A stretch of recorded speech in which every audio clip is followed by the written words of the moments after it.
तो बेटा देखिए, ये जो आप ये आज का बहुत महत्वपूर्ण टॉपिक है। पिछली क्लास में हम लोगों ने हिस्ट्री में सिंधु घाटी सभ्यता का टॉपिक वो कंप्लीट किया है। आज इसी क्रम में अकॉर्डिंग टू आपका जो यूपी पट का सिलेबस है उसके मुताबिक ये टॉपिक भी हमारा बहुत इम्पॉर्टेंट है और हमारे सिलेबस के मुताबिक है। ये राष्ट्रीय स्वतंत्रता संग्राम यानी भारत की जो आज़ादी का भारत का इतिहास है उससे जुड़ा हुआ है, ठीक है ना। और इसको बहुत ध्यान से पढ़ना है। और आप सभी जानते हैं कि हिस्ट्री में ये एक ऐसा टॉपिक है जो लगभग सभी एग्जाम्स में मोस्टली पूछा जाता है। इसके क्वेश्चंस ऐसे हैं जो जनरली आने ही आने हैं, ठीक है। तो इसी क्रम में हम शुरुआत करते हैं अपने पहले क्वेश्चन की, जो हमारा संबंधित है भारतीय स्वतंत्रता संग्राम से संबंधित है। देश की आज़ादी के लिए जो हमारे क्रांतिकारियों ने प्रयास किए, अपने जीवन का बलिदान दिया है, उन महान क्रांतिकारियों से जुड़ा हुआ ये टॉपिक है। हम इसको बहुत ध्यान से पढ़ेंगे और बहुत महत्वपूर्ण भी है ये, ठीक है। चलिए देखते हैं। पहला बेटा हमारा क्वेश्चन है कि एलन ऑक्टेवियन ह्यूम जो एक सेवानिवृत्त अंग्रेज आईसीएस अधिकारी थे, इन्होंने किस वर्ष में भारतीय राष्ट्रीय संघ का गठन किया था, ठीक है ना। तो यानी भारतीय राष्ट्रीय संघ अर्थात जो है इंडियन नेशनल, ये हमारा क्या है, संघ है, ठीक। तो इसको आप ध्यान दीजिएगा कि भारतीय राष्ट्रीय जो संघ है, इंडियन नेशनल यूनियन, ये कांग्रेस पार्टी का ही यानी पुराना नाम है, ठीक है ना। तो ये हमारा जो क्वेश्चन है, थोड़ा आप लोग जो है इस संघ की जगह आप लोग कांग्रेस लिख लीजिएगा। क्या लिख लेंगे आप लोग, कांग्रेस। तो भारतीय राष्ट्रीय संघ की जगह हमारा क्या होगा, भारतीय राष्ट्रीय कांग्रेस। यानी इसको जो है आप लोग लिखेंगे क्या यहाँ पर, ठीक है ना, कांग्रेस। ये जो है ये कांग्रेस का पुराना नाम है, उसको बोलते थे इंडियन नेशनल यूनियन, INU। और कांग्रेस का नाम बाद में जो है इंडियन नेशनल यानी जो है INC बाद में किया गया। पहले उसका नाम था IN जो है U, बाद में इसका नाम रखा गया INC। तो AO ह्यूम ने जो एक सेवानिवृत्त अंग्रेज आईसीएस अधिकारी थे, इन्होंने किस वर्ष में भारतीय राष्ट्रीय कांग्रेस का गठन किया था। मैंने क्या बताया कि भारतीय राष्ट्रीय कांग्रेस, कांग्रेस का पुराना नाम भारतीय राष्ट्रीय संघ था। भारतीय राष्ट्रीय संघ कांग्रेस का पुराना नाम है। और यहाँ हमारा क्वेश्चन क्या है, भारतीय राष्ट्रीय यानी AO ह्यूम जो एक सेवानिवृत्त अंग्रेज आईसीएस अधिकारी थे, ठीक है ना, जिन्होंने कांग्रेस की स्थापना की है। तो कांग्रेस पार्टी का पुराना नाम क्या था, भारतीय राष्ट्रीय संघ। तो बेटा इस प्रश्न का सही आंसर होगा 1885। यानी क्वेश्चन हमारा क्या है कि कांग्रेस की स्थापना कब हुई, 1885 में। किसके द्वारा हुई, AO ह्यूम के द्वारा हुई, एलन ऑक्टेवियन ह्यूम के द्वारा हुई।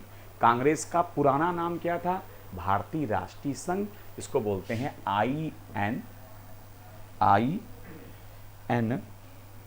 INU, ये इसका पुराना नाम था, ठीक है ना।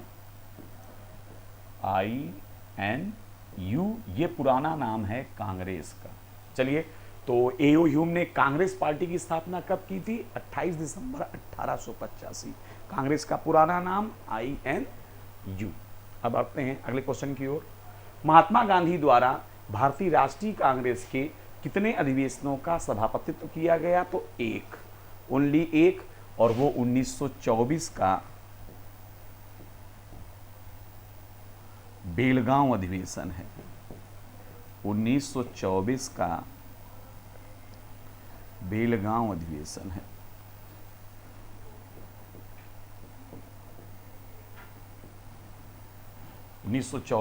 बेलगांव अधिवेशन में गांधी जी ने कांग्रेस की अध्यक्षता की थी। तो गांधी जी सिर्फ एक बार कांग्रेस के अध्यक्ष रहे, ओनली एक बार। चलिए आगे बढ़ते हैं अगले क्वेश्चन की ओर। चौरी चौरा की घटना कब हुई, ये 5 फरवरी 1922। दिए गए विकल्पों में सबसे हमारा सही आंसर है 5 फरवरी 1922। और चौरी चौरा ये बेटा जो है ये उत्तर प्रदेश के यानी हमारे राज्य उत्तर प्रदेश के गोरखपुर जिले में है, ठीक है ना। चलिए आगे बढ़ते हैं अगले क्वेश्चन की ओर। भारतीय राष्ट्रीय कांग्रेस का पहला अधिवेशन कहाँ हुआ था, तो इन चारों विकल्पों में सही आंसर है हमारा बंबई में। ठीक है ना। डेट मालूम है कांग्रेस की स्थापना की 28 दिसंबर 1885। कांग्रेस का पुराना नाम क्या था? INU, Indian national union. Okay, किसने की थी स्थापना? A.O. ह्यूम ने। बढ़ते हैं अगले क्वेश्चन की ओर। भारतीय राष्ट्रीय कांग्रेस के पहले अध्यक्ष कौन थे? तो देखिए फाउंडर थे A.O. ह्यूम, बट अगर बात करें कि पहले प्रेसिडेंट कौन थे, तो कांग्रेस के जो पहले प्रेसिडेंट थे पहले अधिवेशन के, वो थे बच्चों WC Banerjee, that is Womesh Chandra Banerjee ji. ठीक है ना। He was the first president of Indian National Congress अधिवेशन। आइए आगे बढ़ते हैं। अगला, भारतीय राष्ट्रीय कांग्रेस का 1885 में महासचिव कौन था? तो ये महासचिव यही थे। कौन? जिन्होंने इसकी फाउंडेशन रखी, A.O. ह्यूम। और आपने पढ़ा है ये एक रिटायर्ड, ठीक है ना, एक प्रशासनिक अधिकारी थे ब्रिटिश शासनकाल के दौरान, ठीक है ना। इटावा जिले के कलेक्टर भी रहे हैं। ठीक, आइए आगे बढ़ते हैं।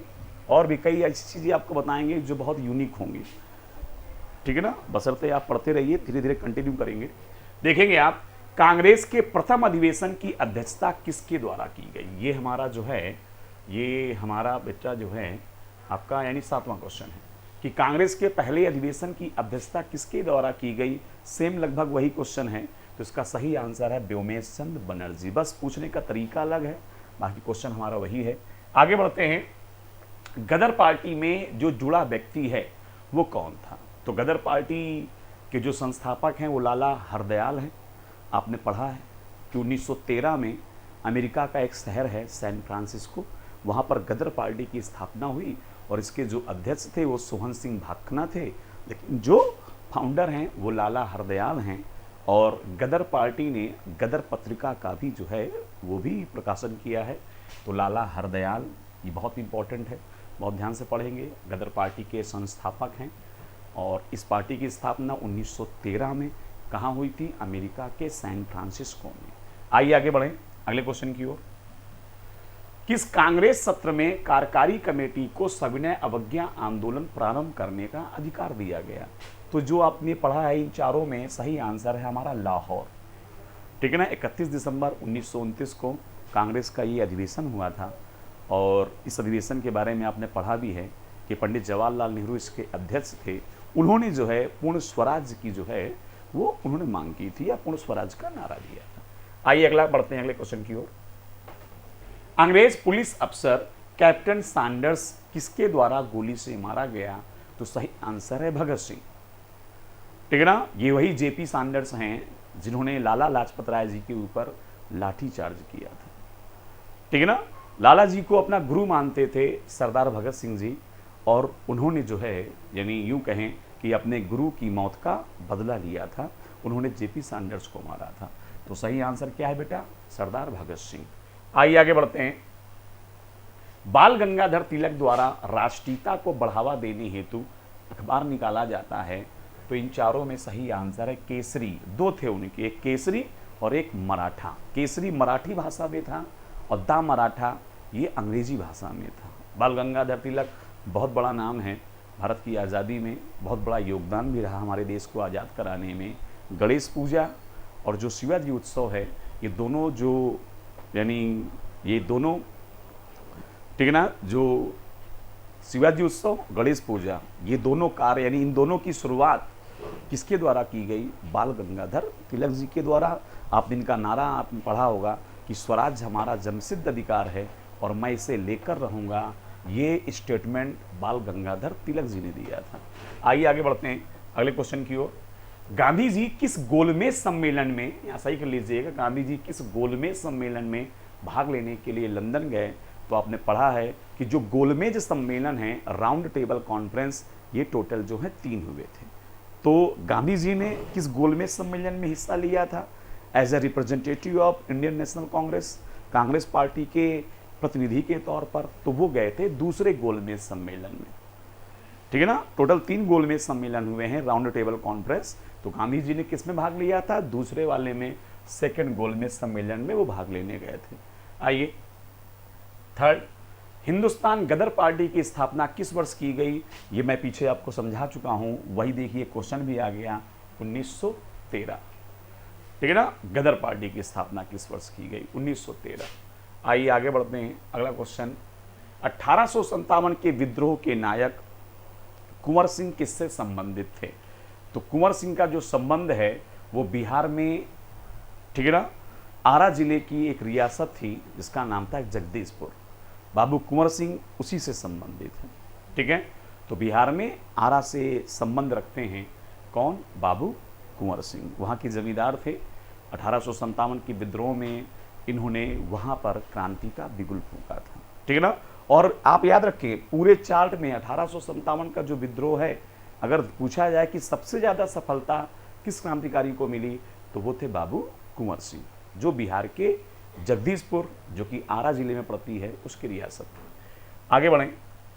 आर्य समाज के संस्थापक कौन थे? आर्य समाज के संस्थापक, आर्य समाज के संस्थापक जो हैं वो बेटा, ठीक है ना, आपने पढ़ा है, स्वामी दयानंद सरस्वती हैं। इन्होंने ही एक नारा दिया था, वेदों की ओर लौटो, ठीक है। अर्थात वैदिक सभ्यता के बारे में भी इन्होंने काफ़ी चीज़ें बताई हैं, ठीक है ना। तो स्वामी दयानंद सरस्वती जी ने 1875 में आर्य समाज की स्थापना की। आइए आगे बढ़ते हैं। क्वेश्चन है हमारा, किस विद्रोह को बंकिम चंद्र चटर्जी ने अपने उपन्यास आनंद मठ में उल्लेख करके फेमस किया? तो बच्चों वो सही आंसर है हमारा सन्यासी विद्रोह। सन्यासी विद्रोह वेस्ट बंगाल में हुआ, पश्चिम बंगाल में, यानी बंगाल में उस समय बंगाल ही था, ठीक है ना। सन्यासी विद्रोह का उल्लेख आनंद मठ में बंकिम चंद्र चटर्जी जी ने किया है। आइए आगे बढ़ें। रामकृष्ण मिशन की स्थापना किसके द्वारा की गई? रामकृष्ण मिशन जो है इसके संस्थापक हैं स्वामी विवेकानंद जी। स्वामी विवेकानंद जी के गुरु का नाम था रामकृष्ण परमहंस जी। आइए आगे बढ़ें। अगला क्वेश्चन हमारा है, महादेव गोविंद रनाडे तथा गणेश वासुदेव जोशी का संबंध किससे था? तो बेटा वो संस्था है पूना सार्वजनिक सभा। क्या नाम उसका? पूना सार्वजनिक सभा। आइए अगले क्वेश्चन की ओर आते हैं। महात्मा गांधी द्वारा दांडी समुद्र तट पर नमक कानून का उल्लंघन कब किया गया? देखिए जो दांडी है ये गुजरात का एक जिला है, नौसारी। गुजरात का एक जिला है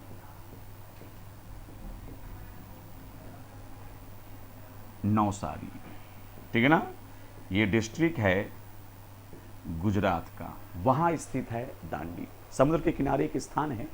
दांडी यात्रा या यूं कहे नमक कानून की जो यात्रा है गांधी जी की, ठीक है ना, उन्होंने पद यात्रा की थी, वो बेटा 12 मार्च 1930 से शुरू हुई थी। कब शुरू हुई थी? 12 मार्च 1930। 12 मार्च 1930। और ये यात्रा समाप्त कब हुई थी? 6 अप्रैल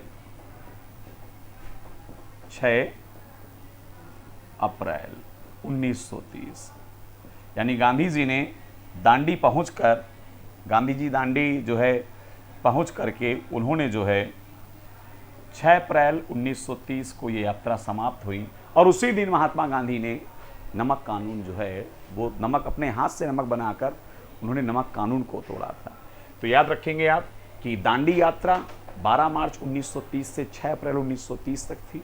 दांडी कहाँ पर है? गुजरात के नवसारी ज़िले में। आइए आगे बढ़ते हैं। नमक इतना महंगा हो गया था, भारतीयों के नमक बनाने पर भी क्या था? प्रतिबंध लगा दिया गया था। ना ही कोई भारतीय नमक बेच सकता है, ना ही उसे जो है बना सकता है, ठीक है ना। इतना सख्त प्रतिबंध था किसके ऊपर? नमक के ऊपर। और नमक की महत्ता, नमक की वैल्यू हम सभी को अपने अपने जीवन में मालूम है कि बहुत इंपॉर्टेंट रोल होता है नमक का हमारे जीवन में। आइए आगे देखें। लंदन में ब्रिटिश सम्राट द्वारा प्रथम गोलमेज सम्मेलन का जो उद्घाटन है वो कब किया गया है? सही आंसर है 12 नवंबर 1930। मैं बता चुका हूं कि 3 गोलमेज सम्मेलन हुए हैं। इनके सन याद रखेंगे, 1930, 1931, 1932। बिल्कुल सक्सेसिव है, क्रम से है, 1930, 1931, 1932। आइए अब अगला बढ़ते हैं क्वेश्चन, अगले क्वेश्चन की ओर। नेक्स्ट हमारा कि लीग, पाकिस्तान लीग की प्राप्ति के लिए जो प्रत्यक्ष कार्यवाही दिवस है, that means direct action day, ये बच्चों कब हुआ था? 16 अगस्त 1946 को। सही विकल्प है 16 अगस्त 1946। आइए आगे बढ़ते हैं, ठीक है ना। देखिए किसी भी क्वेश्चन में कोई डाउट है आप कमेंट में उसको लिखिए। और हो सकता है कई बार ऐसा क्या होता है, आप समझते हैं ये इतिहास का सब्जेक्ट है, ठीक है ना। मैं बताना चाहूँगा बहुत सारे बच्चे जो नए बच्चे हैं, अभी इंटर पास होकर के तैयारी शुरू की है, हो सकता है वो जो बुक पढ़ते हैं उसमें कुछ और लिखा हो। इतिहास में कुछ चीज़ें ऐसी हैं जो विवादित हैं, ठीक है ना। ये आप खुद जानते हैं कि अगर एक ही टॉपिक को आप अलग अलग जगहों पर पढ़ेंगे तो कुछ ना कुछ आपको डिफरेंट मिलेगा, क्योंकि बहुत पुरानी बातें होती हैं, तो उस पर संशय मत रखिए, आप अपने जो हैं विचार रखिए, ठीक है ना। मैं अगली क्लास में उन पर पहले डिस्कशन करूँगा, ठीक है ना। और पहला वीडियो जो हमारा है वो आपने पढ़ा होगा सिंधु घाटी सभ्यता का, उसमें भी किसी को कोई कन्फ्यूजन है, कोई प्रॉब्लम है तो वो अपना शेयर करेगा, अर्थात कमेंट बॉक्स में ज़रूर अपनी समस्या को लिखेगा। उसको पढ़ने के बाद हम निश्चय ही अगले वीडियो में आपके उस प्रश्न का आंसर ज़रूर देंगे, ठीक है ना। क्योंकि ये सब्जेक्ट ही कंट्रोवर्शियल है, कुछ चीज़ें ऐसी हैं जो अलग अलग पुस्तकों में अलग अलग लिखा हुआ है, ठीक है ना। तो उन समस्याओं को हम सुनेंगे और समझेंगे और उसका सही आपको आंसर जरूर रिप्लाई करेंगे, ठीक है। आइए आगे बढ़ते हैं। 1905 में बंगाल विभाजन किसके द्वारा किया गया? तो हम सभी जानते हैं बंगाल विभाजन एक बहुत बड़ी घटना है भारत की स्वतंत्रता संग्राम में, ठीक है ना। तो लॉर्ड कर्जन ही वो व्यक्ति है, उस समय ये भारत के कौन थे? लॉर्ड कर्जन उस समय भारत के वायसराय थे। वायसराय का मतलब होता है राजा का प्रतिनिधि। वायसराय शब्द का मीन्स क्या होता है? राजा का प्रतिनिधि, ठीक है ना। 1857 के विद्रोह के बाद भारत से गवर्नर जनरल की जो सिस्टम था वो समाप्त हो गया और इंग्लैंड की महारानी का हमारे देश में शासन हो गया। उनका जो प्रतिनिधि है अर्थात राजा का प्रतिनिधि, उसे हमारे देश में वायसराय कहा गया है, ठीक है ना। हालांकि जब देश आज़ाद हो गया तो वायसराय का पद समाप्त हो गया, पुनः गवर्नर जनरल की पोस्ट जो है वो शुरू हुई थी, ठीक है। तो बंगाल विभाजन किसके द्वारा किया गया? लॉर्ड कर्जन के द्वारा किया गया। 1905 20 जुलाई 1905 को उसने अनाउंसमेंट की थी। एक्टिव हुआ था 16 अक्टूबर 1905 और उसका कहना क्या था कि प्रशासनिक कठिनाई हो रही है, जबकि हकीकत क्या थी कि वो बंगाल में राष्ट्रवाद की जो भावना है उसको तोड़ना चाहता था, समाप्त करना चाहता था, इसीलिए उसने बंगाल को डिवाइड करने का निश्चय किया या अनाउंसमेंट की। आइए आगे बढ़ते हैं हम लोग। हमारा अगला क्वेश्चन है ब्रह्म समाज को जनप्रिय, ठीक है ना। जनप्रिय जो है, ठीक है, लोगों में वो बेटा किसने बनाया है? तो आप बता दें, यानी वैसे देखा जाए तो ब्रह्म समाज के संस्थापक आप लोगों ने पढ़ा है राजा राम मोहन राय, ठीक है ना। राजा राम मोहन राय के बाद जो है ब्रह्म समाज को बढ़ाने में, ठीक है, केशव चंद्र सेन का भी योगदान रहा है। हालांकि बाद में ब्रह्म समाज 2 भागों में डिवाइड भी हो गई थी, ये आपने पढ़ा भी है, ठीक है ना। आइए आगे बढ़ते हैं। केसरी और मराठा पत्रों के संपादक कौन थे? आप सभी जानते हैं, इसका आंसर मैं पीछे बता चुका हूं, बाल गंगाधर तिलक। महाराष्ट्र में जो गणेश पूजा है, जिसकी शुरुआत जो है आप समझ रहे हैं कि गणेश यानी महाराष्ट्र में जो गणेश पूजा है, इसकी शुरुआत का श्रेय वो जाता है किसको? बाल गंगाधर तिलक। शिवाजी उत्सव और गणेश पूजा, ये दोनों जो हैं बाल गंगाधर तिलक जी ने इनकी शुरुआत की थी। कहाँ पर? महाराष्ट्र में, ठीक। आइए आगे बढ़ें। और इन्होंने एक पुस्तक भी लिखी है, बाल गंगाधर तिलक की एक पुस्तक भी है जिसका नाम है गीता रहस्य। बाल गंगाधर तिलक जी ने एक पुस्तक लिखी जिसका नाम क्या है? गीता रहस्य। तो ये पूछा भी गया है। नारा मैं पहले बता चुका हूं कि स्वराज हमारा जन्मसिद्ध अधिकार है और मैं इसे लेकर रहूंगा, ये स्लोगन जो है वो बाल गंगाधर तिलक जी ने दिया, ठीक है ना। आइए आगे बढ़े हम लोग अगले क्वेश्चन की ओर कि सुभाष चंद्र बोस ने दिल्ली चलो का नारा दिया। सुभाष चंद्र बोस ने दिल्ली चलो का जो नारा है ये 1943 में दिया था। 5 जुलाई 1943 को सुभाष चंद्र बोस ने दिल्ली चलो का नारा दिया सिंगापुर में। कहां पर दिया था? सिंगापुर में। तो दिल्ली चलो का नारा ये किसने दिया? सुभाष चंद्र बोस ने। कब दिया? 5 जुलाई 1943। ज्यादातर ऑप्शन याद करें, डेटे याद करनी है जो मेन घटनाएं हैं, वरना मोस्टली आपको ईयर याद करना है। 1943 5 जुलाई 1943। आइए, कहां दिया था? सिंगापुर में। असहयोग आंदोलन शुरू करने के समय भारत की वायसराय कौन थे? तो बेटा इसका सही आंसर है लॉर्ड चेम्सफोर्ड। क्या नाम है इनका? Lord Chelmsford. आगे बढ़ते हैं हम लोग अपने अगले क्वेश्चन की ओर। भारतीय स्वतंत्रता आंदोलन के दौरान, भारतीय स्वतंत्रता आंदोलन के दौरान चर्चित पुस्तक इंडिया फॉर इंडियन के लेखक थे। इंडिया फॉर इंडियन या इंडिया फॉर इंडियंस, इसके लेखक बच्चों कौन थे? इसके लेखक हैं देशबंधु चित्तरंजन दास, CR दास। आपने पढ़ा है स्वराज पार्टी की भी इन्होंने स्थापना की थी, CR दास और पंडित मोतीलाल नेहरू ने इलाहाबाद में 1923 में, ठीक है ना। देशबंधु चित्तरंजन दास जी जो हैं इन्होंने क्या बोलो, इस पुस्तक के लेखक हैं CR दास यानी चित्तरंजन दास, जिनकी उपाधि है देशबंधु। इनको हम देशबंधु के नाम से जानते हैं, ठीक है ना। इन्होंने और पंडित मोतीलाल नेहरू दोनों ने मिलकर इलाहाबाद में यानी आज का जो प्रयागराज है वहां पर क्या बोलो, वहां पर इन्होंने स्वराज पार्टी का गठन किया। ठीक, आइए बढ़ते हैं अगले क्वेश्चन की ओर। हमारा जो अगला क्वेश्चन है कि निम्नलिखित यूरोपीय लोगों में से इंडिया में व्यापारियों के रूप में आजादी से पहले सबसे पहले कौन आया था।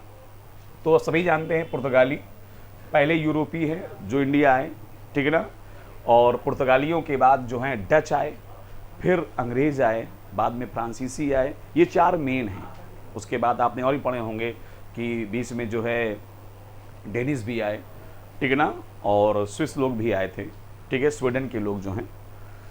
अब आगे बढ़ते हैं, स्वीडिश जो है अगला हमारा क्वेश्चन है, बाल गंगाधर तिलक द्वारा राष्ट्रीयता को बढ़ावा देने हेतु कौन सा अखबार निकाला जाता था। तो ये क्वेश्चन जो है इसका आंसर आप जानते हैं, केसरी है। क्या आंसर है इसका? केसरी, ठीक है ना। और देखिए इसमें मैंने आज 29 क्वेश्चंस आपको समझाए हैं। इसमें एक क्वेश्चन जो है, ठीक है ना, वो मैं आप लोगों के लिए छोड़ रहा हूँ। इस क्वेश्चन का आंसर आप ढूंढिएगा, ठीक है ना, और कमेंट बॉक्स में इसका आंसर भी रिप्लाई करें। देन तब हमारे जो क्वेश्चंस हो जाएंगे टोटल नंबर ऑफ 30 हो जाएंगे। क्वेश्चन है हमारा, बहुत अच्छा क्वेश्चन है, ठीक है ना, इम्पॉर्टेंट है एग्जाम के दृष्टिगत कि नवजीवन जो है, ठीक है ना, क्वेश्चन है हमारा नव जीवन, ये एक रचना है और इसके लेखक कौन है। नवजीवन के लेखक कौन है, ये क्वेश्चन है। एक रचना है आज़ादी से जुड़ी हुई, एग्जाम में क्वेश्चन भी कई बार पूछा गया है। तो आप इसके जो हैं आप आंसर बताएं, ठीक है ना। तो बच्चों ज़्यादा से ज़्यादा इस वीडियो को आप लाइक करें और शेयर करें, अपने फ्रेंड्स को भी दें, ठीक है ना। इसको शेयर करें, सेंड करें, उनको भेजें जो हैं। तो आज की क्लास ही रखते हैं, अगली क्लास नेक्स्ट। ओके।